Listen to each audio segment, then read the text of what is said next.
Baik Dokter Tita, bagaimana cacing ini bisa masuk dan berkembang biak di dalam tubuh anak? Gimana nih dokter?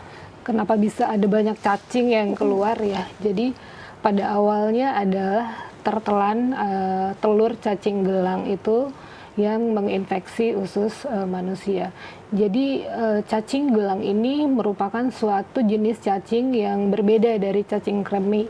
Dia itu salah satu soil transmitted helminth, jadi dia butuh tanah dalam perkembangannya. Jadi biasanya dia tertular melalui telur yang mengkontaminasi tanah.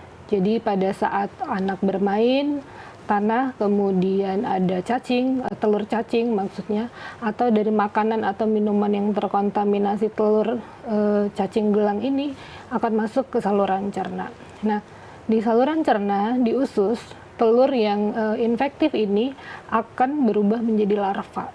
Si larva telur cacing ini bisa masuk ke pembuluh darah. Setelah dia masuk ke pembuluh darah, dia akan berjalan terus sampai ke paru-paru. Di paru-paru dia akan naik terus ke saluran nafas, kemudian hingga akhirnya kadang anak ada yang dengan keluhan batuk. Si larva ini akan tertelan lagi ke saluran cerna hingga akhirnya dia akan masuk ke usus halus.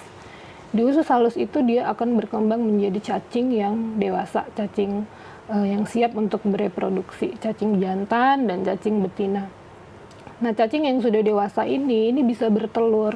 Telurnya lumayan banyak, Mbak. Bisa sampai 200.000 telur ya per hari. Jadi kalau masa hidup cacing itu 1-2 tahun, bisa kebayangkan banyaknya telur cacing yang ada di usus manusia. Nah, telur cacing itu dia akan keluar bersama dengan tinja manusia.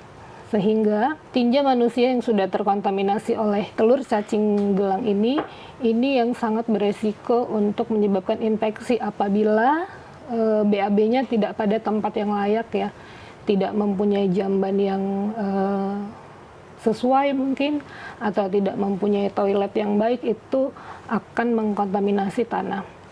Dan akhirnya nanti akan berjalan lagi siklus hidupnya seperti yang awal tadi. Download Tribun X sekarang, menghadirkan lokal menjadi Indonesia.